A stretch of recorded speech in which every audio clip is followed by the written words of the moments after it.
Bonjour à tous. Je suis ravi de vous accueillir pour cette session consacrée au coût d'une société dominée par les hommes. Je suis ravi de vous accueillir avec nos prestigieux invités. Et je vais tout de suite passer, je suis Aurélien Vers, au passage, directeur de la rédaction de La Provence, votre média régional de référence. Et je vais tout de suite passer la parole à Emmanuel Auriol, qui est professeur à l'École économique de Toulouse. Oui, écoutez, bienvenue à tous et à toutes. Donc, c'est un grand plaisir d'être là aujourd'hui avec vous. Et pour un thème aussi passionnant, on a un panel fantastique qui sera présenté au fur et à mesure. Donc, la question qu'on se pose aujourd'hui, c'est en fait quel est le coût d'une société qui est dominée par les hommes. Et donc, j'aimerais, en guise de propos liminaire, introduire quelques chiffres en fait pour lancer le débat. En 1945, il n'y a aucun pays au monde, où les femmes et les hommes ont les mêmes droits, en fait. Donc ça commence comme ça. Aujourd'hui, il y a, d'après la Banque mondiale, 12 pays au monde où les femmes ont exactement les mêmes droits que les hommes. Ça ne veut pas dire que dans les faits, elles ont les mêmes droits, mais au moins dans la loi, elles l'ont. Et certaines régions du monde sont bien évidemment pires que d'autres. Certaines régions du monde, il y a un apartheid, les femmes sont totalement discriminées déjà dans la loi. Donc ça, c'est un premier problème. Et évidemment, ça a des conséquences puisque le patriarcat, en tout cas, cette structure de société pèse lourd. Donc il y a en gros 2,4 milliards de femmes aujourd'hui qui n'ont pas les mêmes droits que les hommes, sur 4 milliards.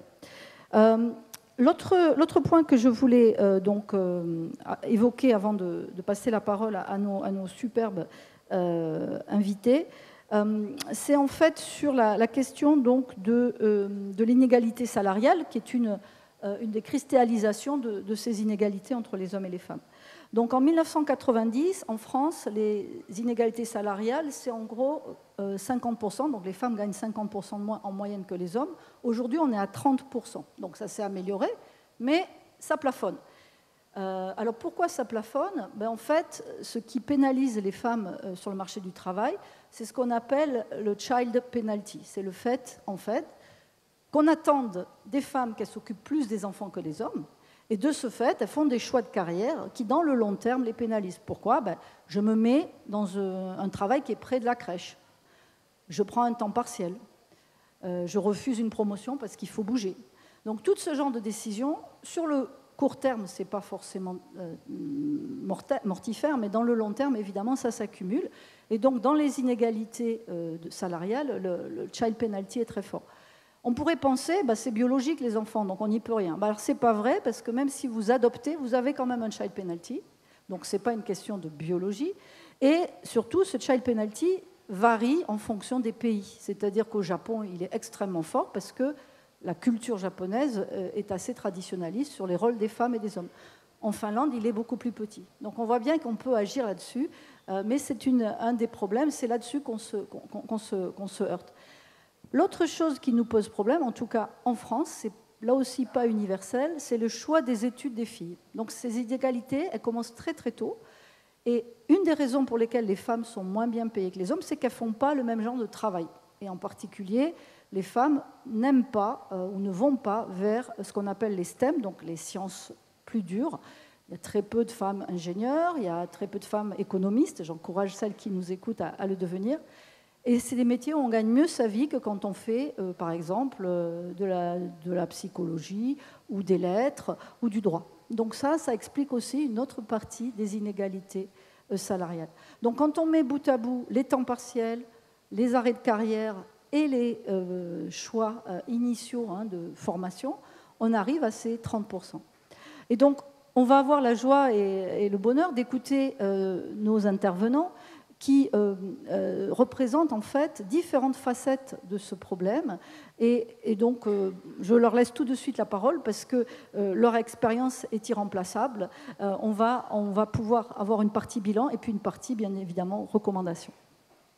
Merci Emmanuel. On va commencer par vous, Kutsia Batul. Vous êtes responsable de l'égalité, de l'international et de la stratégie au Trade Union Congress. Donc le thème de ces rencontres d'Aix cette année, c'est relier les mondes. Et relier les mondes, ça passe par la réduction de certains fossés. Qu'est-ce qu'il doit se passer concrètement dans l'entreprise pour mettre fin à l'inégalité entre les femmes et les hommes ? Thank you, and thank you for having me here. Merci de m'avoir invité. Alors, tout d'abord, je voudrais dire que je suis fatigué. Vous savez, il y a une élection au Royaume-Uni. Nous avons un nouveau gouvernement maintenant. Et 14 années d'inégalité contre les femmes, contre les travailleurs, ces 14 ans d'inégalité vont être éradiqués. Donc, si je ne peux pas parler, aidez-moi, hein, soyez indulgents avec moi. Alors, quelles sont les actions qui sont nécessaires pour combattre les discriminations auxquelles font face les femmes dans la société et sur le lieu de travail? Et au Royaume-Uni, il faut écouter les femmes et on voit que les droits qui ont été âprement gagnés sont en train de reculer. Je voudrais vous parler de la pandémie. Alors bien sûr, on sort de la pandémie et c'est vrai qu'il y a des leçons à tirer et on a vu qu'il y avait des inégalités profondes, structurelles qui se retrouvent dans notre pays sur le marché du travail et cela montre le manque d'égalité pour les femmes pendant la pandémie. Pour les personnes qui travaillaient, la situation était néfaste, funeste pour les femmes. En fait, les femmes occupent des emplois qui sont très peu rémunérés. Il y a beaucoup de ségrégation et beaucoup de femmes travailleuses, beaucoup de travailleuses qui permettait à notre pays de tenir, se faisaient applaudir le vendredi soir pendant la pandémie. Et en fait, elles étaient mal payées et maltraitées. 2/3 de nos travailleurs clés, nous avons 10 millions de travailleurs clés et 2/3 des travailleurs clés sont des femmes. Et elles ont permis au pays d'avancer et de tenir. Et 2,6 millions de ces femmes ont été payées moins de 10 livres à l'heure, moins du salaire minimum pendant la pandémie. Et cela ne fait partie de la situation. Il faut prendre en considération d'autres aspects liés à l'identité. Vous avez les personnes qui souffrent d'handicap, les personnes LGBT, les contrats à 0 heure, les femmes touchant des bas salaires. En fait, toutes ces femmes ont été victimes d'inégalités pendant la COVID et cela se perpétue. Et cela n'est pas un secret. Au Royaume-Uni, nous avons l'un des pires écarts salariales entre les hommes et les femmes. Les femmes travaillent 2 mois à titre gratuit par rapport aux hommes pendant l'année. Donc, en fait, elles ne sont pas payées, en quelque sorte, en octobre, en novembre, en décembre, par rapport aux hommes. En fait, nous le savons parce que nous avons forcé aux entreprises dévoiler l'écart salarial entre les hommes et les femmes. Mais en fait, on voulait les alerter sur le fait qu'il y avait un écart salarial. Et en fait, ce que l'on devait faire, c'est vraiment les harceler en quelque sorte pour réduire cet écart salarial entre les hommes et les femmes. Et les femmes seront mieux payées si les emplois à temps partiel sont mieux payés, si les emplois sont beaucoup mieux rémunérés. Il y a un mythe selon lequel les emplois qu'occupent les femmes sont très peu qualifiés. Ce n'est pas vrai. Et en fait, les femmes doivent être reconnues pour les emplois qu'elles occupent. Alors, avant, j'ai été enseignante. J'ai enseigné pendant 20 ans. J'ai arrêté d'enseigner. Et pendant la pandémie, j'ai dû donner des cours à mon enfant, à mon fils. Ça a été remarquable. Ça a été les pires 6 mois de ma vie. Et cela m'a sensibilisé sur le fait que les femmes doivent faire beaucoup de choses. Les femmes doivent tout faire alors que les gens ne reconnaissent pas la valeur. Alors, bien sûr, il faut changer tout cela en conquérant les cœurs et les âmes, mais ce n'est pas simplement une question d'argent. Alors, bien sûr, on va évoquer d'autres choses si on prend cette question au sérieux. C'est vrai que les femmes s'occupe de la prise en charge. Votre enfant est malade, vous devez le faire. Vos parents sont malades, eh bien, devinez, c'est vous qui devez vous occuper des parents. Vous êtes au début de votre carrière et cela renforce les inégalités et vous essayez de rattraper les choses quand vos parents deviennent âgés. C'est à vous ensuite de payer les pots cassés. Donc, c'est une histoire déprimante, mais j'espère que la situation va s'améliorer. Nous savons que les femmes ont un risque accru de violence conjugale, restrictions à des services de planification, restrictions aux services de conseil. Cela se passe aux Américains. Souvent, on suit les États-Unis dans ce qu'ils font. Tout gouvernement nationaliste ou d'extrême droite va essayer de prendre ce chemin et nous savons que les femmes sont susceptibles de perdre leur emploi par des réductions d'emploi, par des licenciements. La violence contre les femmes et les filles est enracinée dans les inégalités. On a parlé de salaire, d'écart salarial, de situation domestique. Tout cela est lié et il faut prendre en considération l'équilibre entre les femmes et les hommes. Donc, il faut prendre en considération le travail effectué par les femmes si on veut prendre cette question au sérieux. L'harcèlement sexuel, les actes de violence contre les femmes se passent dans la rue, dans les espaces publics, au travail. Et je vais vous donner des statistiques perturbantes. Nous avons fait des recherches récemment. 4 femmes sur 5 ont connu le harcèlement sexuel au travail. 4 femmes sur 5. Mais bien sûr, on ne prend pas tout le temps en considération ce chiffre parce que beaucoup de femmes ne rapportent pas le harcèlement sexuel dont elles sont victimes.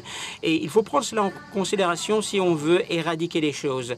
Les hommes sont responsables des hommes, bien sûr, pour le harcèlement sexuel. Il faut changer les choses grâce au travail, grâce à l'éducation, grâce à mon syndicat et en impliquant tout le monde. Et puis, il faut utiliser les espaces d'écoute. Nos gouvernements, votre gouvernement, vos syndicats doivent promouvoir notamment ces politique qui vise à réduire les discriminations. Vous savez, il y a des questions qui sont liées au lieu de travail. Ce ne sont pas des questions qui sont uniquement liées aux femmes. Nous avons un nouveau gouvernement maintenant. Le Parti travailliste est au pouvoir. Nous sommes le mouvement travailliste et bien sûr, le Parti travailliste devra être tenu responsable. Il devra être courageux. Il devra être courageux.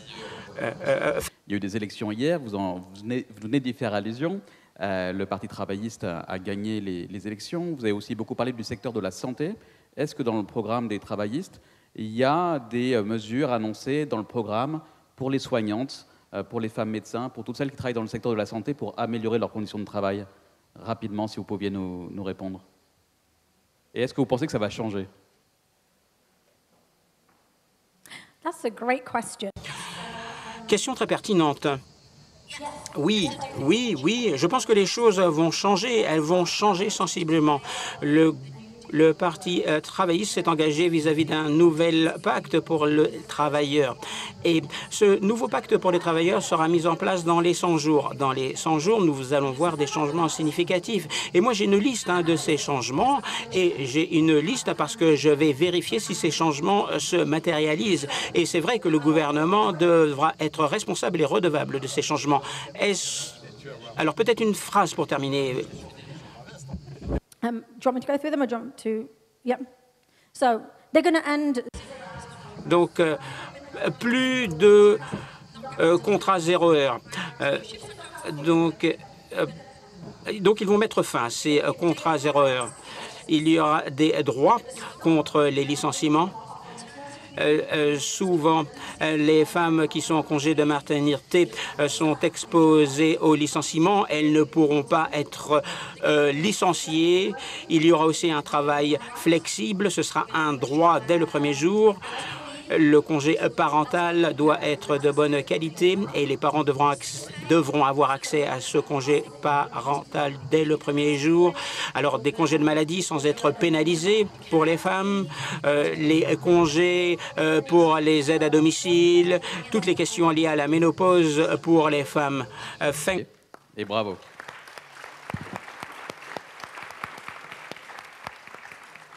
Sylvain Denain, vous êtes directeur général et membre du conseil d'administration Europe et Afrique chez Heydrich & Struggles.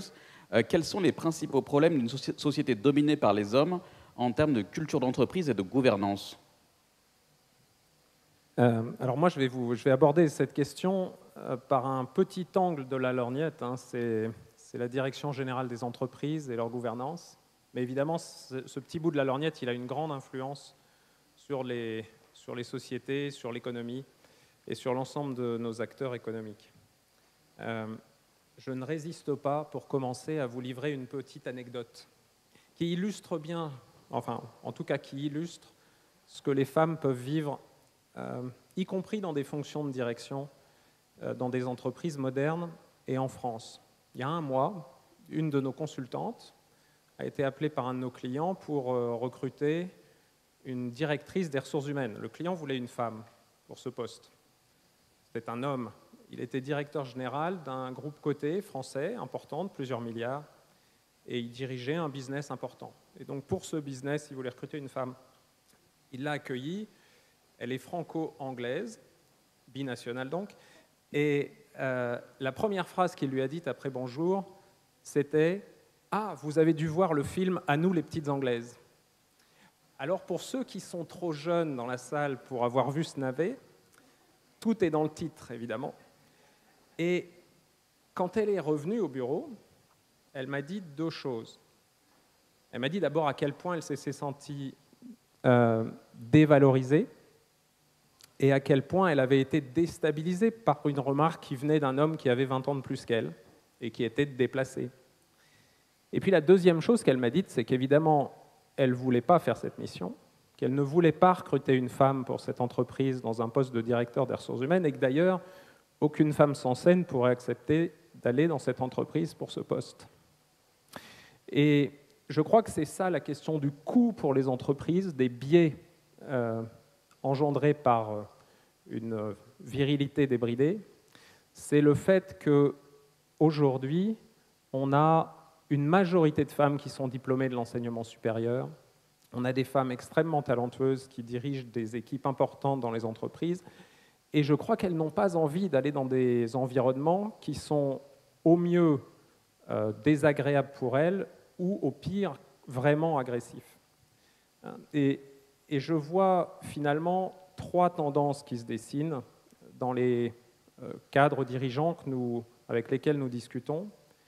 Le premier, c'est qu'aujourd'hui, on est vraiment dans une guerre des talents dans les entreprises pour recruter les meilleurs profils. Et les femmes qui ont ce talent, qui sont diplômées, elles ont le choix aujourd'hui de trouver les entreprises qui sont les plus progressives. Et ça crée, je crois, une vraie distinction entre les entreprises qui sont dans le progrès, qui font des efforts conscients pour réduire les biais qu'on a connus depuis des siècles, et puis celles qui ne le font pas et qui vont devenir progressivement has-been. Par ailleurs, je crois que chez les jeunes générations, eh bien, les hommes qui sont eux aussi progressistes n'ont pas du tout envie non plus de travailler dans ces environnements. Et le coût pour ces sociétés, me semble-t-il, va devenir de plus en plus important. Alors au-delà de cette anecdote, il y a évidemment des choses très positives qui se passent dans le monde de l'entreprise. Et la France, d'ailleurs, est un pays assez précurseur en la matière et quand même exemplaire. La loi Copé-Zimmermann, qui a forcé les entreprises à coter, à avoir plus de 40% de femmes dans les conseils d'administration, est un vrai succès. Aujourd'hui, les entreprises du CAC 40, en moyenne, ont 45% de femmes dans leur conseil d'administration. Et très honnêtement, elles ne s'en portent pas plus mal. Elles s'en portent même plutôt mieux. On est passé à 33% de femmes dans les comités exécutifs. La loi Rixin prévoit 40% d'ici 2030. Et on voit qu'il y a aujourd'hui un effort conscient de la part des grandes entreprises en particulier pour promouvoir des femmes, pour les développer à l'intérieur des organisations et aussi pour aider les hommes à comprendre leurs biais et à éviter qu'on ne reproduise les erreurs du passé.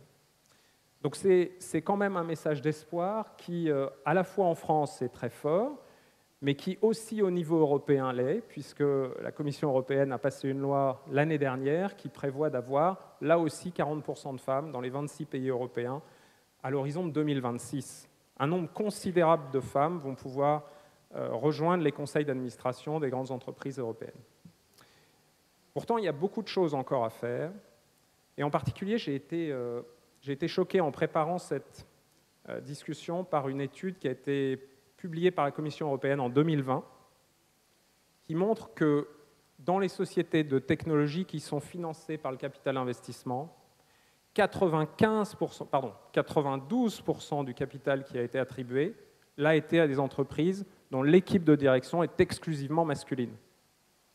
5% pour des équipes mixtes, 2% pour des entreprises dirigées uniquement par des femmes.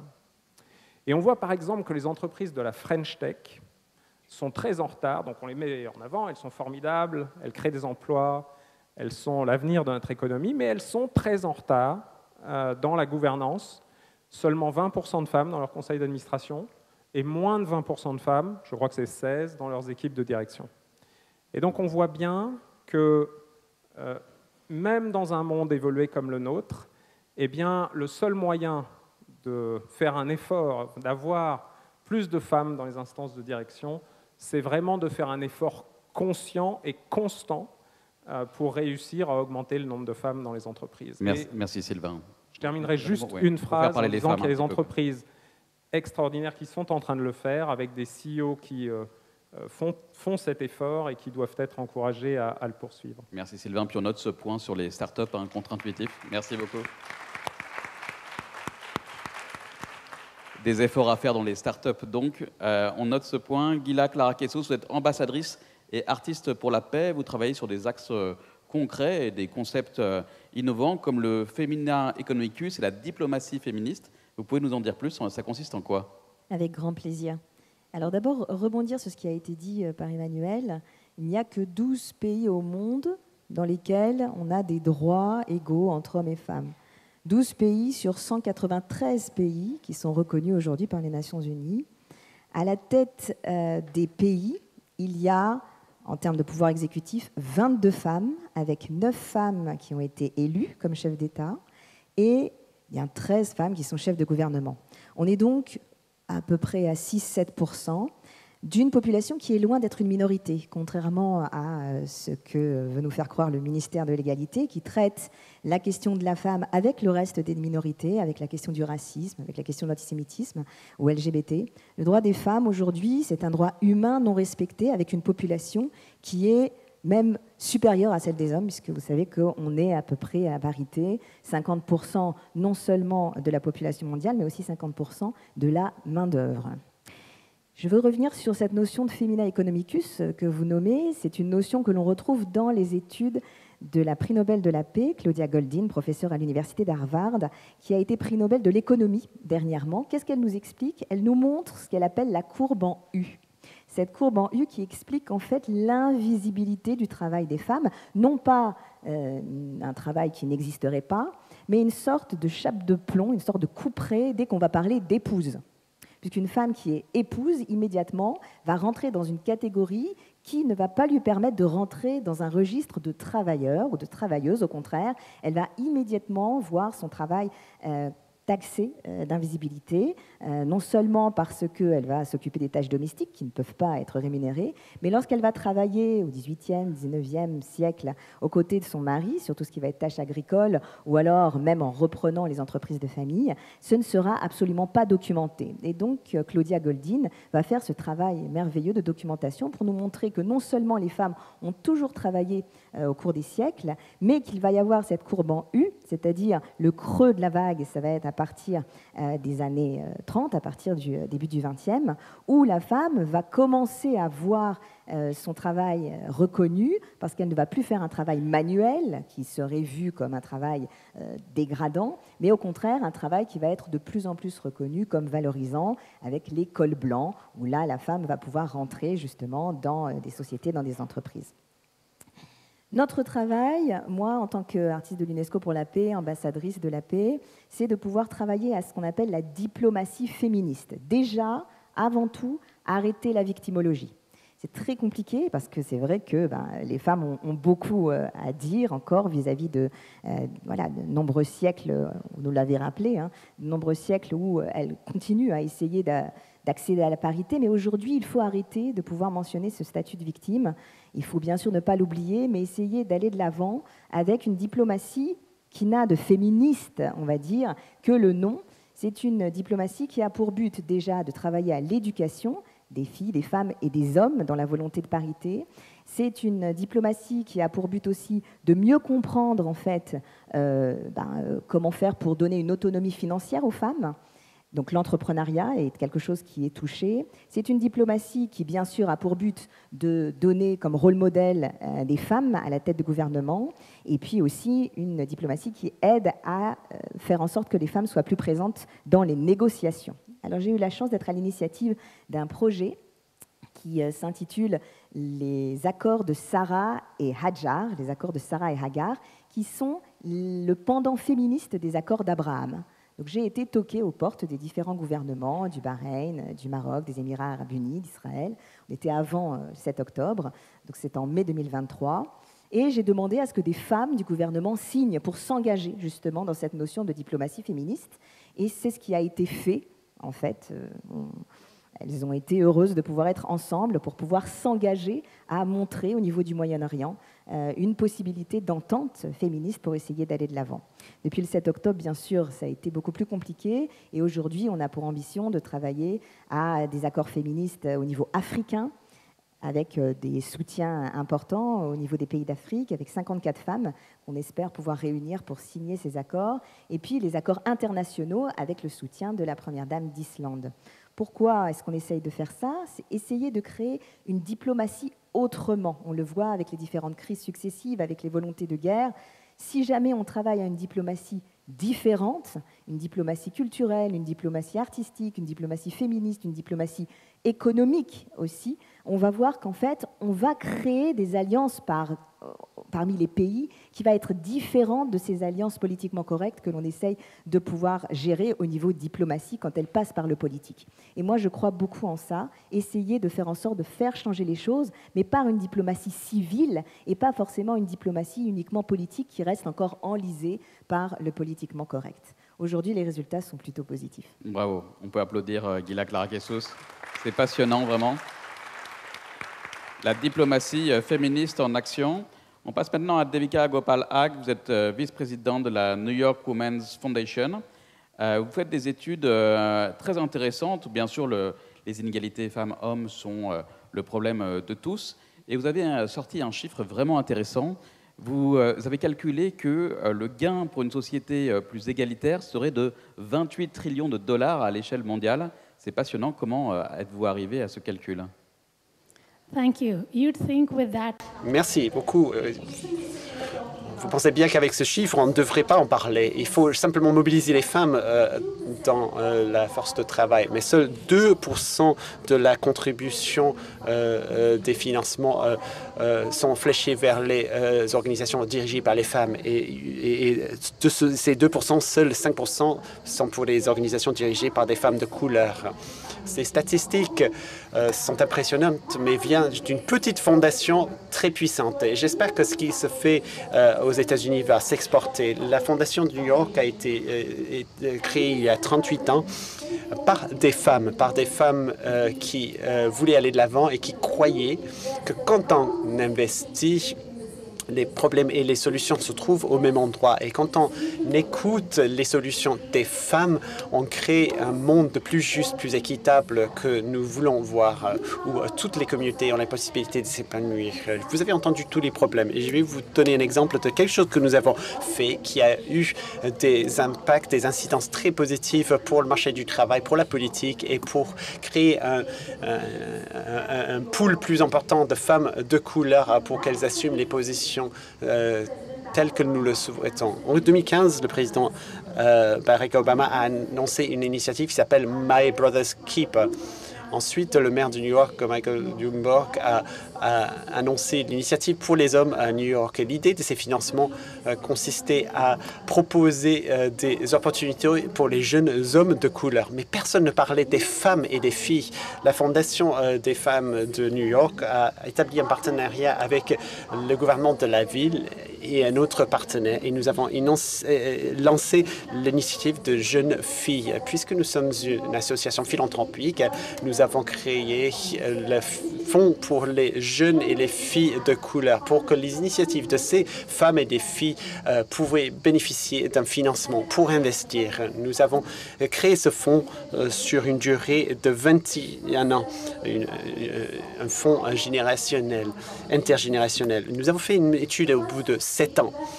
Nous avons investi plus de 12 millions dans une soixantaine d'entreprises et d'organisations avec en moyen un impact sur 3,8 millions de filles et de femmes de couleur. La victoire de ce fonds, c'est que d'autres fondations pour les femmes et d'autres organisations ont été prêtes à essayer la mise en place d'un tel modèle avec leurs propres conseils municipaux. Et nous les avons soutenus pour le faire. Et nous dirigeons un réseau de 16 fondations nationales qui mettent en œuvre cette initiative avec réussite.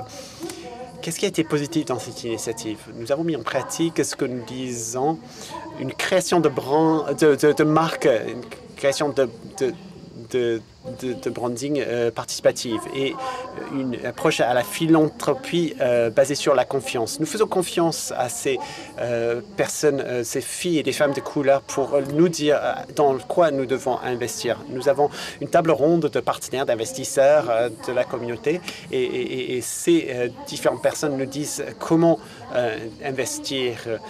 Nous avons moins de charges de reporting dans les associations philanthropiques, il y a beaucoup de reporting, mais nous croyons à faire confiance. Nous donnons des dotations pour une durée de 5 ans à nos partenaires.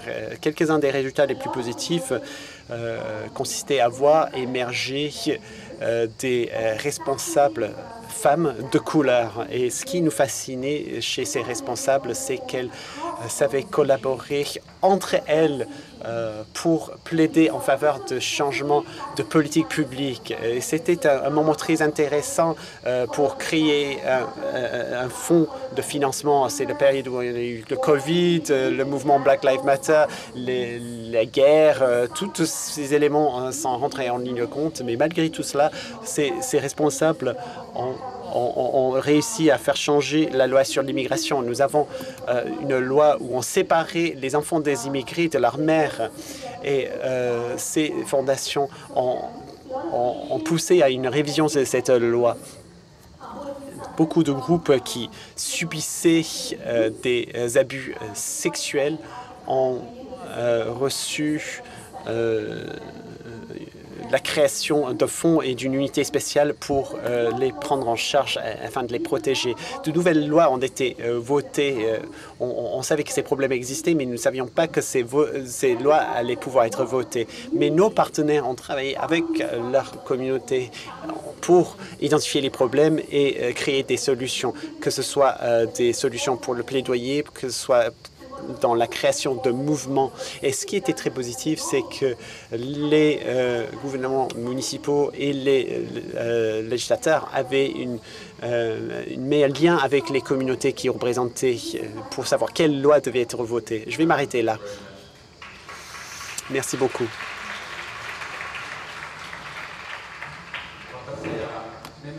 Vous êtes directrice exécutive à la African Women's Development and Communication Network, qu'on appelle FEMNET.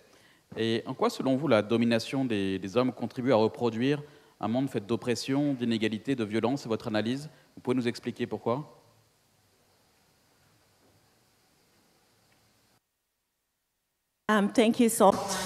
Merci beaucoup de me donner la parole. Je pense que je vais commencer en expliquant la manière dont la domination masculine reproduit des systèmes régressifs et oppressifs. Je vais me concentrer sur l'architecture brisée du monde du financement international. Nous voyons ce qu'on appelle une domination toxique, patriarcale, qui est reproduit dans la mise en œuvre de l'agenda colonial. Nous voyons dans certains pays, et notamment sur le continent africain, que certains pays existent encore qui remboursent leurs dettes envers les pays coloniaux qui les ont dominés. Dans les pays francophones, on utilise encore le franc CFA. Et nous devons remettre en cause ces réalités. En tant que féministes africaines, nous travaillons très largement sur les impacts de financiarisation des échanges. Un deuxième point, c'est de voir comment ce patriarcat, cette masculinité toxique, si je puis parler ainsi, a un impact également sur la démocratie. Nous avons vu qu'il y a des mouvements anti-genre, anti-droit, financés notamment par des entreprises et des organisations qui veulent la mise en place de politiques publiques plus régressives. Et nous voyons que cela a un impact sur les droits et les libertés durement acquis pour lesquels nous luttons depuis si longtemps. Nous constatons cela sur le continent africain et nous voyons également cela sur le continent européen. Quand nous parlons de la protection de la planète, quand nous parlons de la transition juste, nous voyons qu'il y a une opposition qui vient des entreprises financées par les combustibles fossiles, dirigées en général par les hommes blancs, et ils mettent en avant une idéologie et un agenda qui nous fait régresser. Et je pense qu'il est donc important de citer le fait que nous constatons une militarisation. Nous voyons davantage de budgets qui sont consacrés aux dépenses militaires sans qu'il y ait une transparence par rapport aux services sociaux pour la sécurité et pour la paix. Quand nous parlons de la paix et de la sécurité, nous voyons que très peu de budget, nous voyons plutôt des réductions budgétaires. Et en ce sens, je voudrais parler de l'impact des institutions financières multilatérales. Et je les cite parce que nous nous trouvons à un moment où nous constatons véritablement le fonctionnement de l'architecture financière multilatérale. J'habite au Kenya. Et pour ceux qui connaissent notre pays, nous vivons une crise où une loi financière, une loi des finances a été rejetée. Dans le cadre de cette loi des finances, des mesures d'austérité ont été proposées pour des raisons d'une crise d'endettement. Le continent africain vit une crise d'endettement. Sur les 5 pays qui refusent de rembourser leurs dettes, 4 d'entre eux se situent sur le continent africain. Et ce que nous voyons, c'est que ce sont des hommes qui siègent dans ces instances de prise de décision et ils chiffrent les coûts, ils proposent des réductions budgétaires sur la santé. Ils veulent doubler, par exemple, les prélèvements fiscaux fonciers. Si vous êtes détenteur de terres ancestrales, vous devez vous acquitter d'une imposition. On sait que les femmes sont souvent détentrices de terres, mais n'ont pas la maîtrise sur les terres. Et quand ces femmes ne peuvent pas payer l'impôt, ces terres sont expropriées par le gouvernement. Voilà l'impact des politiques publiques au niveau macro. Je voudrais vous donner un autre exemple de mon pays, le Zimbabwe. Nous avons vu des questions liées à la souveraineté. On entend parler des droits de propriété intellectuelle dans les échanges commerciaux. Au Kenya, par exemple, il y a des lois qui disent qu'on ne peut pas échanger des graines. Les communautés autochtones échangent traditionnellement des graines à ensemencer, mais aujourd'hui, il y a des droits de propriété intellectuelle là-dessus. Nous nous sommes réveillés un jour et le Zimbabwe, mon pays, a donné 60 000 hectares pour des terres pour la compensation carbonique, ça représente 20% de la superficie de notre pays.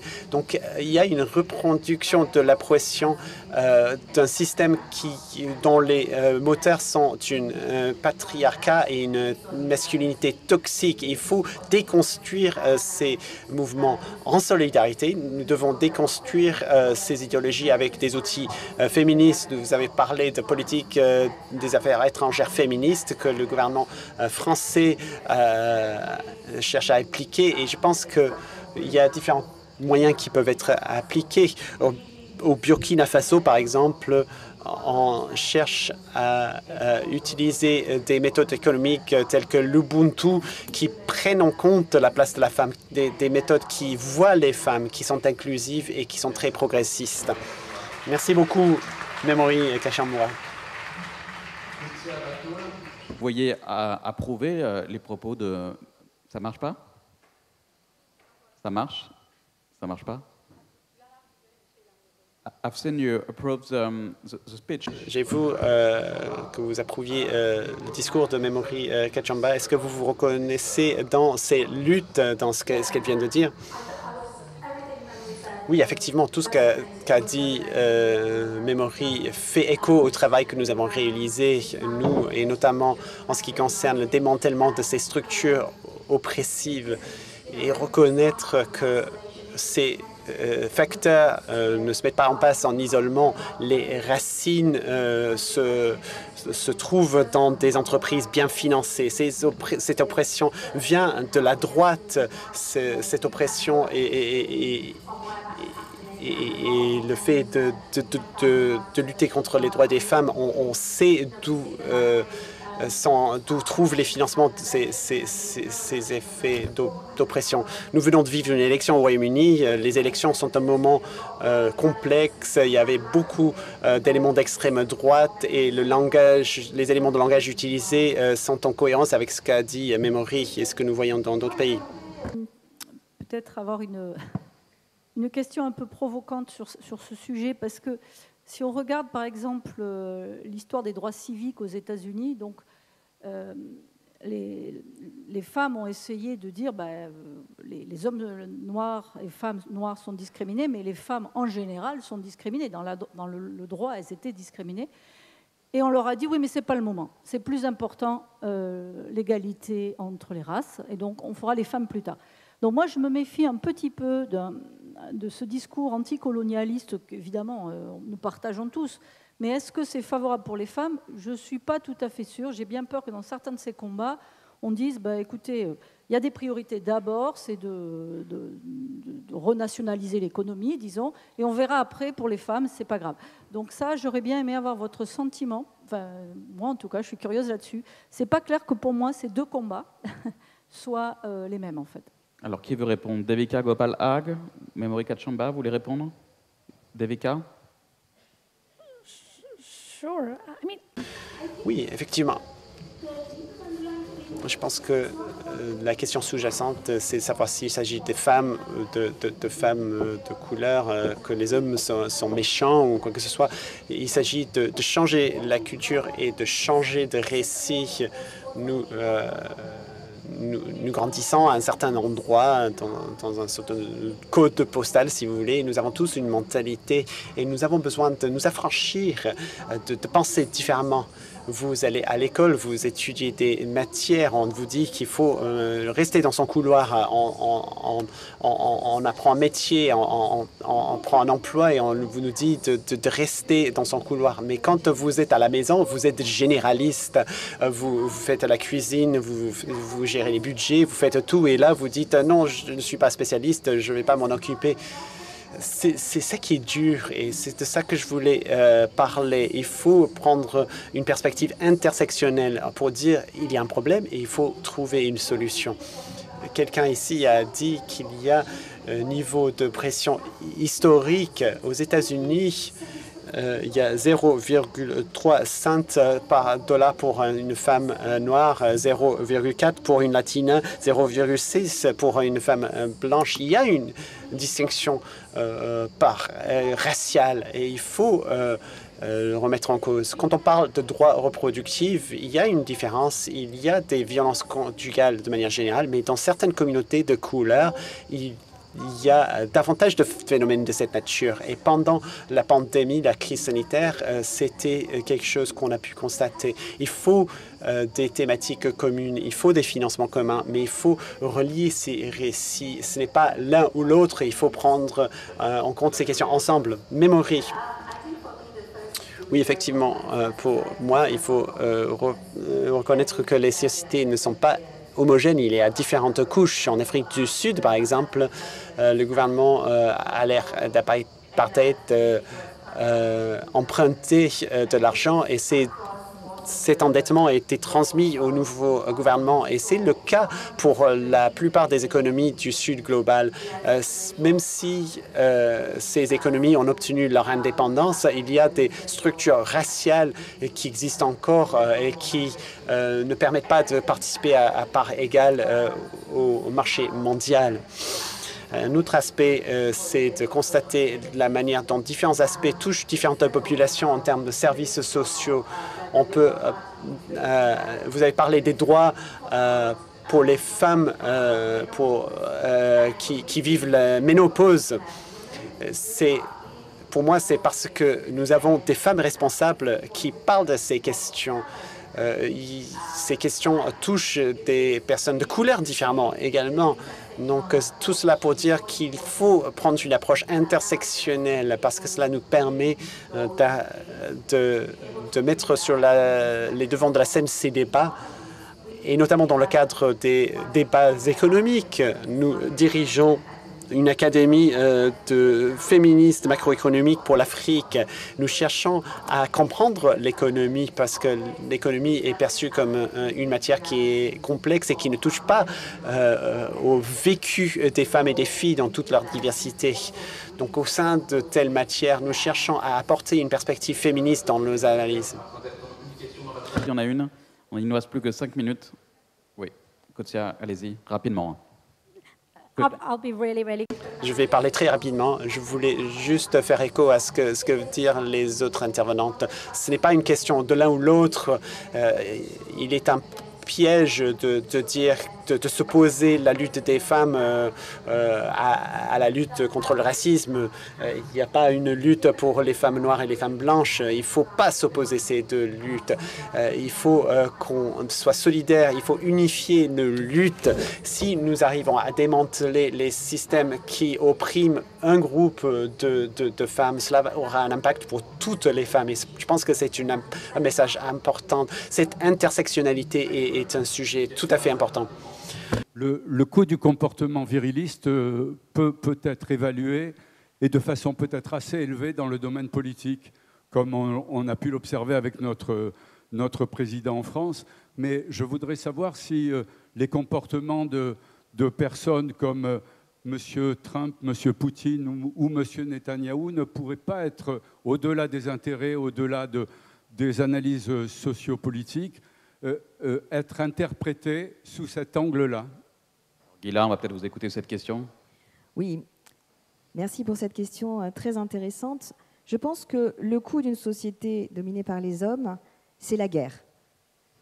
Pourquoi? Et on ne le sait pas assez parce que ce n'est pas couvert de façon médiatique. Il y a des dizaines de milliers de femmes qui protestent devant les murs du Kremlin pour demander que leur mari et leur fils puissent revenir.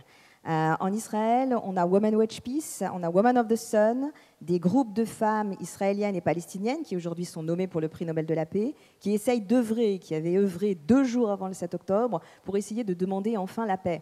En fait, ce que l'on voit, comme au Libéria, c'est que les femmes et la volonté des femmes pour avancer dans les négociations de paix fait la différence. Et quand on demande, et j'ai eu la chance de demander à des hommes qui sont au pouvoir, pourquoi est-ce qu'il y a peu de femmes dans les négociations, la réponse tombe tout de suite.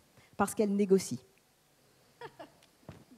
Les hommes veulent gagner, les femmes négocient, les femmes trouvent des compromis, les femmes pensent comment faire la paix, les hommes pensent comment arrêter la guerre. Et ça, je pense que c'est vrai que ça touche quelque chose de l'identité au niveau masculine et féminin. Fascinant. Emmanuel Auriol, vous voulez répondre? Alors, pas répondre, mais j'aurais aimé rappeler une statistique qui est liée, c'est les prisonniers. 5% des détenus sont des femmes, 95% sont des hommes. Donc la violence, et je pense qu'il y a une question peut-être biologique de testostérone, mais c'est vrai que ce n'est pas forcément une réaction féminine. Donc moi, je suis très impressionnée de tout ce que vous faites ici. Je pense que pour les entreprises, le climat sera apaisé, effectivement, si on a plus de femmes. On a parlé du harcèlement de rue, des violences faites aux femmes. Donc tout ça, c'est toute une façon de faire la société. La diplomatie féminine, c'est une réponse, je pense, à effectivement une façon de gérer les conflits qui est complètement, qui est meurtrière vraiment pour la société. Et évidemment, donc, dans le monde du travail aussi. Donc voilà, c'était cette petite statistique des 5% des détenus qui sont des femmes. S'il n'y a pas d'autres questions dans la salle, on va rendre l'antenne, comme on dit. Je voulais remercier tous nos intervenants et intervenantes, bien sûr, sur cette question. Merci à vous. Ah, une dernière question. Excusez-moi, madame. Une dernière question. On a juste 1 minute, ça tombe bien. Rapidement, il y a un micro pour vous, ici. Bonjour. En fait, par rapport au thème, le coût d'une société dominée par les hommes, je n'ai pas vraiment les chiffres pour la France, mais je sais par exemple que dans mon pays, la Côte d'Ivoire, selon le dernier rapport de la Banque mondiale, et si l'émergence était une femme, la Côte d'Ivoire gagnerait environ, je crois, près de 6 milliards de francs CFA si on atteignait l'égalité des sexes. Ma question ici est, oui, évidemment, si on atteignait l'égalité des sexes, on irait plus loin, il y aura beaucoup de choses, mais est-ce que les hommes en sont conscients? Est-ce que les hommes sont prêts à laisser certaines choses pour le bien-être commun? Et aussi, qu'est-ce qui, par exemple, peut être mis en place? Parce que pour moi, par rapport à beaucoup d'hommes que je connais, ils ont 2 choix. Soit continuer dans ce système-là et perdre beaucoup de choses au niveau de l'économie, au niveau du développement, soit aller vers l'égalité des sexes et faire avancer les pays et faire avancer les développements. Pensez-vous déjà que les hommes en sont conscients? Et après, qu'est-ce qu'on peut mettre en place, par exemple, pour leur faire comprendre que ça peut aller vers le bien-être commun? Memory Kachamba, vous avez peut-être une réponse à apporter ou Gila, comme vous Oui, voulez. alors juste une petite chose. 1 minute. Attention au gender fatigue. Moi, en tant que coach exécutif, je vais dans les entreprises pour coacher les hommes et les femmes. Il y a 10 ans, les femmes disaient « Moi, j'ai peur de prendre l'ascenseur vers 22h quand je termine mon travail parce qu'on ne sait jamais si je tombe sur un prédateur. » Aujourd'hui, j'ai des hommes qui me disent « J'ai peur de prendre l'ascenseur à 22h parce qu'on ne sait jamais s'il y a une femme dans l'ascenseur qui tout d'un coup va dire qu'il y a eu attouchement. » Donc c'est vrai qu'aujourd'hui, ça a écarté en termes de tension après le MeToo. Aujourd'hui, on parle encore de rivalité terrible entre l'homme et la femme alors qu'il faudrait vraiment parler de réconciliation. Mais je pense que ce serait vraiment intéressant d'entendre la voix d'un homme pour savoir si est-ce que les hommes sont prêts par rapport à ce que vous voyez des entreprises. Moi, je voudrais porter un message d'espoir quand même. C'est que je vois dans nos entreprises qui sont les plus grandes, les plus belles, les plus internationales, des CEO qui vraiment prennent ce problème à bras-le-corps et qui essayent de réconcilier les hommes et les femmes dans un environnement complexe pour essayer de faire progresser la société. Je crois que des entreprises comme Michelin, par exemple, Michelin, ce n'est pas fondamentalement féminin de faire des pneus dans l'imaginaire collectif. Eh bien, c'est par exemple une entreprise qui fait énormément d'efforts pour l'égalité d'ailleurs de manière globale, puisqu'ils ont annoncé le salaire décent au niveau mondial, mais aussi une égalité du traitement des hommes et des femmes.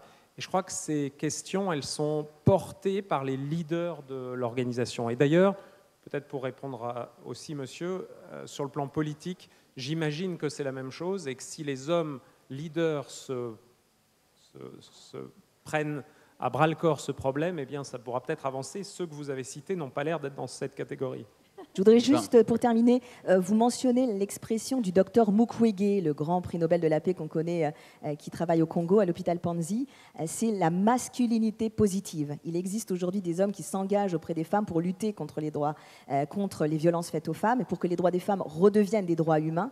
Et c'est cette notion de masculinité positive qui va permettre en fait à l'homme de s'engager aux côtés des femmes. Ça sera le mot de la fin. On applaudit vraiment nos participants.